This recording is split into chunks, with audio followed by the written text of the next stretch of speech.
আজকে আমরা শিখবো টাইপস অফ রিসার্চের সেকেন্ড পার্ট।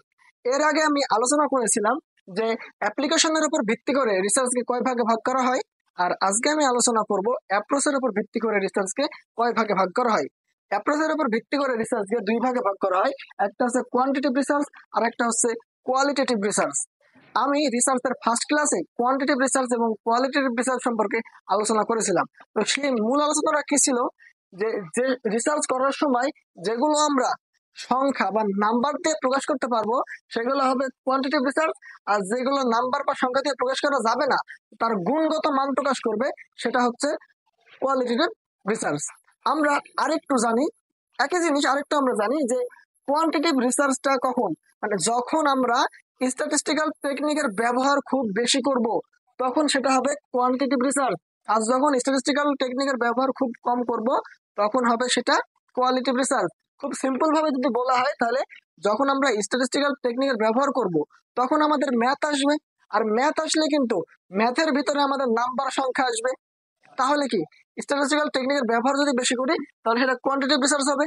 আর যদি কোয়ালিটিভ রিসার্চে যদি আমরা স্ট্যাটিস্টিক্যাল টেকনিকের ব্যবহার খুবই কম করি বা না করি তাহলে কি আমাদের ম্যাথ আসবে না। ম্যাথ না আসলে কি তার আমরা কি ওরা গুণগত মান দিয়ে প্রকাশ করব। তাহলে কি হলো, কোয়ান্টিটিভ রিসার্চ হচ্ছে যেটা আমরা নাম্বার বা সংখ্যা দিয়ে প্রকাশ করতে পারবো সেটা হচ্ছে কোয়ান্টিটিভ রিসার্চ, আর যেটা গুণগত মান প্রকাশ করবে সেটা হচ্ছে কোয়ালিটেটিভ রিসার্চ। এখন কোয়ান্টিটিভ রিসার্চ এবং কোয়ালিটেটিভ রিসার্চকেও কিন্তু ভাগ করা হয়। তো আমরা এই বিষয়টা এখন দেখবো। কোয়ান্টিটেটিভ রিসার্চের প্রথমে ভাগ করা হয়েছে এক্সপেরিমেন্টাল রিসার্চ। এক্সপেরিমেন্টাল রিসার্চ কিন্তু অনেক বড় একটা এরিয়া। এই এক্সপেরিমেন্টাল রিসার্চ নিয়ে শুধু আলাদা একটা আমাদের ভিডিও হবে। এর ভিতরে অনেক টপিক আমাদের আছে, আমি শুধু এখন মাত্র বেসিক বিষয়টাও জানিয়ে রাখছি। এক্সপেরিমেন্টাল রিসার্চ হচ্ছে আমরা যেখানে কজ এবং এফেক্টের রিলেশন বের করব সেটা হবে আমাদের এক্সপেরিমেন্টাল রিসার্চ। ধরে নিন আমাদের কোভিড-19 যখন ছিল তখন কোভিড-19 যে ভ্যাকসিন আবিষ্কার করা হয়, ওই ভ্যাকসিনটা কিরকম মানুষের শরীরের উপরে কিরকম কাজ করবে, এই যে রিসার্চটা করব সেটা হচ্ছে একটা এক্সপেরিমেন্টাল রিসার্চ। এই সম্পর্কে আমরা বিস্তারিত পরে জানবো, যখন আমরা রিসার্চ ডিজাইন করব তখন আমরা এক্সপেরিমেন্টাল রিসার্চ সম্পর্কে বিস্তারিত জানবো। তারপরে হচ্ছে আমাদের ডিসক্রিপটিভ রিসার্চ।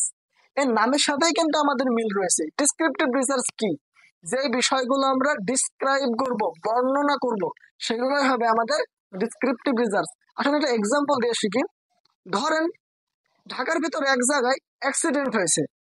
তো এখন যদি আলোচনা করা হয় বা কেউ যদি বলে ডিসক্রাইব করে যে সকাল 11টার সময় অ্যাক্সিডেন্ট হয়েছিল, এইভাবে অ্যাক্সিডেন্ট হয়েছে, 10 জন আহত হয়েছে, এর দোষ হলো, এরকম যদি আলোচনা করে, মানে বিষয় সম্পর্কে তার ক্যারেক্টারিস্টিক বিষয় বা বিষয় সম্পর্কে বা ক্যারেক্টারিস্টিক বা বৈশিষ্ট্যগুলো আলোচনা করবে, সেগুলোই হবে আমাদের ডিসক্রিপটিভ রিসার্চ। কিন্তু অ্যাক্সিডেন্ট কেন হয়েছে এই বিষয়ে কোনো প্রশ্ন করবে না, শুধুমাত্র আলোচনা করবে। কেন হয়েছে এই ধরনের কোনো প্রশ্ন থাকবে না, শুধুমাত্র তার বৈশিষ্ট্য নিয়ে আলোচনা করবে, ক্যারেক্টারিস্টিক বলবে, সেগুলো হবে ডিসক্রিপটিভ রিসার্চ। আর ডিসক্রিপটিভ রিসার্চটা কিন্তু অবশ্যই ন্যাচারাল সেটিং এর ভিতরেই হবে, এবং এক্সপেরিমেন্টাল রিসার্চ যেটা আমরা আগে পড়লাম সেটা কিন্তু অবশ্যই আর্টিফিশিয়াল বা রিসার্চারের কন্ট্রোলের ভিতরে সেটা হবে।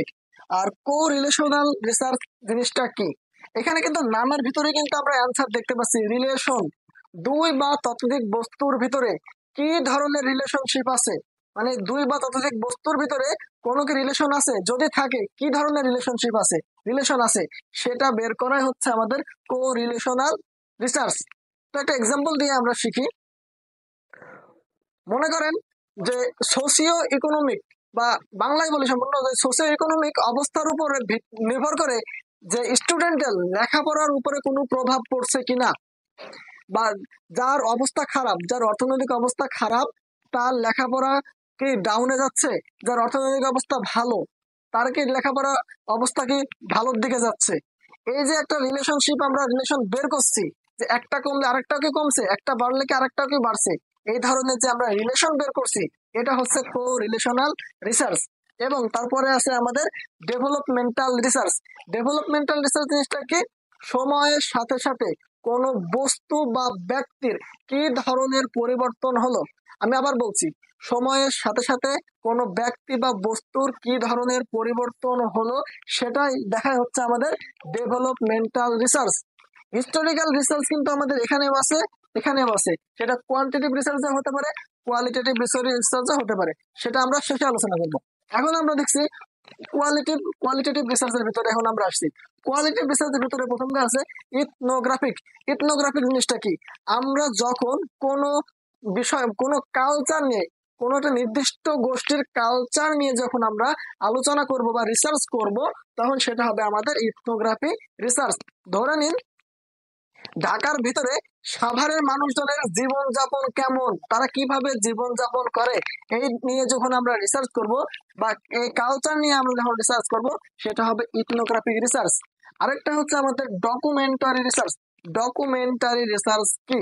ডকুমেন্টারি রিসার্চ হলো আমি যে বিষয়ে রিসার্চ করতে যাচ্ছি, অন্য রিসার্চাররা এই বিষয়ে আগেই রিসার্চ করেছেন, যারা আগে রিসার্চ করেছেন তাদের ডকুমেন্ট থেকে আমি অল্প অল্প করে কিছু ডাটা নিয়ে নতুন একটা রিসার্চ করলাম। মানে অন্য ডকুমেন্ট থেকে অল্প অল্প করে কিছু ডাটা নিয়ে আমি নতুন একটা রিসার্চ করলাম, সেটা হচ্ছে ডকুমেন্টারি রিসার্চ। এবং এখানে আছে case study. Case study research, case study জিনিসটা কি আমি বলি।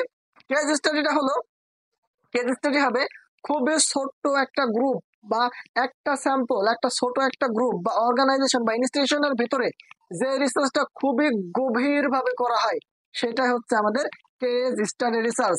কেস স্টাডি রিসার্চটা কি বললাম, এখানে স্যাম্পল হবে খুবই কম, একটা স্যাম্পল হবে, এমনকি একটা ছোট্ট গ্রুপ হতে পারে, যে এই গ্রুপ বা একটা স্যাম্পলের উপরে আমরা যে গভীর ভাবে মানে ডিপলি যে রিসার্চটা করব, সেটা হবে আমাদের কেস স্টাডি রিসার্চ। আর আমাদের এখন আছে historical research. Historical research quantitative রিসার্চের ভিতরেও হতে পারে এবং কোয়ালিটেটিভ রিসার্চের ভিতরেই হতে পারে। এখন যদি আমি বলি যে আমাদের ভাষা আন্দোলনের সময় যে আন্দোলন করেছিল, সেই আন্দোলনটা আমাদের স্বাধীনতা 1971 সালে যে আমাদের মুক্তিযুদ্ধ মানে হয়, যে আমরা দেশ স্বাধীন করি, সেখানে আমাদের ভাষা আন্দোলনটা আমাদের এই স্বাধীনতার পিছে মানে কিরকম ভূমিকা রাখছে কিনা, কোনো ভূমিকা প্রদান করছে কিনা, যে আমরা হিস্টোরি নিয়ে যে আমরা আলোচনা করছি বা যে রিসার্চটা আমরা করছি, সেটা হবে আমাদের হিস্টোরিক্যাল রিসার্চ। আশা করি আমি বোঝাতে পেরেছি। আমি এখন 2 মিনিটের ভিতরে আবার সম্পূর্ণ বিষয়টা ক্লিয়ার করার চেষ্টা করছি। অ্যাপ্রোচের উপর ভিত্তি করে রিসার্চকে 2 ভাগে ভাগ করা হয়, একটা কোয়ান্টিটিভ রিসার্চ, একটা কোয়ালিটেটিভ রিসার্চ। কোয়ান্টিটিভ রিসার্চের ভিতরে আছে এক্সপেরিমেন্টাল রিসার্চ। এক্সপেরিমেন্টাল রিসার্চ হচ্ছে যেখানে কজ এবং এফেক্টের রিলেশনশিপ বের করা হয়, সেটা হচ্ছে এক্সপেরিমেন্টাল রিসার্চ, যা আমরা পরবর্তীতে বিস্তারিত জানবো। এবং আছে ডিসক্রিপটিভ রিসার্চ, যেখানে আমরা শুধু ডিসক্রাইব করব, বিশ্লেষণ করব, কিন্তু কারণ সম্পর্কে আমরা কোনো কথা বলবো না, সেটা হবে ডিসক্রিপটিভ রিসার্চ। কোরিলেশনাল রিসার্চটা কি? কোরিলেশনাল রিসার্চটা হলো যে দুই বা ততোধিক বস্তুর ভিতরে কি কোনো রিলেশন আছে, যদি থাকে কিরকম রিলেশন, এটা বের করা হচ্ছে কোরিলেশনাল রিসার্চ। ডেভেলপমেন্টাল রিসার্চটা হলো যে সময়ের সাথে সাথে কোনো বস্তু বা ব্যক্তির কি ধরনের পরিবর্তন হচ্ছে, কি ধরনের চেঞ্জ হচ্ছে, এটা বের করা হচ্ছে ডেভেলপমেন্টাল রিসার্চ। হিস্টোরিক্যাল রিসার্চ হচ্ছে হিস্টোরি, যেমন আমাদের উদাহরণ আমি একটু আগে দিলাম, হিস্টোরি টেনে আমরা যে রিসার্চটা করলাম, যেটা যে ভাষা আন্দোলনের সময় যে আন্দোলন হয়েছিল, সেটা আমাদের স্বাধীনতায় কোনো প্রভাব কি ফেলছে, এই ধরনের যখন আমরা রিসার্চ করব, সেটা হবে আমাদের হিস্টোরিক্যাল রিসার্চ। কোয়ালিটেটিভ রিসার্চের ভিতরে কি আছে? ইথনোগ্রাফিক। ইথনোগ্রাফিকটা বললাম যখন আমরা কোনো এলাকার বা নির্দিষ্ট জনগোষ্ঠীর একটা কালচার নিয়ে যখন আমরা রিসার্চ করব, সেটা হবে ইথনোগ্রাফিক রিসার্চ। এবং ডকুমেন্টারি রিসার্চ হচ্ছে যে আমি যে বিষয় নিয়ে রিসার্চ করতে চাচ্ছি, অন্য রিসার্চার আগে থেকেই এই বিষয়ে রিসার্চ করেছেন, এবং আমি নতুন করে রিসার্চ না করে ওদের ডকুমেন্ট থেকে অল্প অল্প করে কিছু ডকুমেন্ট নিয়ে, কিছু ডাটা নিয়ে নতুন একটা রিসার্চ করলাম, সেটা হচ্ছে ডকুমেন্টারি রিসার্চ। আর কেস স্টাডি রিসার্চটা হচ্ছে একটা ছোট্ট গ্রুপ বা একটা স্যাম্পল, একটা ছোট্ট গ্রুপ, একটা অর্গানাইজেশন বা একটা ইনস্টিটিউশন এর ভিতরে খুবই ডিপলি, খুবই গভীরভাবে যে রিসার্চ করা হয়, সেটা হচ্ছে কেস স্টাডি রিসার্চ। আশা করি আমি যে অ্যাপ্রোচের উপর ভিত্তি করে রিসার্চকে কয় ভাগে ভাগ করা হয় সেই বিষয়টা আমি বলতে পেরেছি। রিসার্চের টাইপস এর উপরে আর একটা ভিডিও হবে, তারপরে আমরা নেক্সট টপিক্সে যাব। যদি রিসার্চ সম্পর্কে, নার্সিং রিলেটেড বিভিন্ন সাবজেক্ট সম্পর্কে নিয়মিত ভিডিও বা শিখতে বা জানার ইচ্ছা থাকে, অবশ্যই আমাদের চ্যানেলটি সাবস্ক্রাইব করবেন এবং আমাদের ফেসবুক পেজে ফলো দিয়ে থাকবেন। আমাদের পেজে বা ইউটিউব চ্যানেলে পড়ালেখা বাদে অন্য কোনো রোমান্টিক ভিডিও হয় না।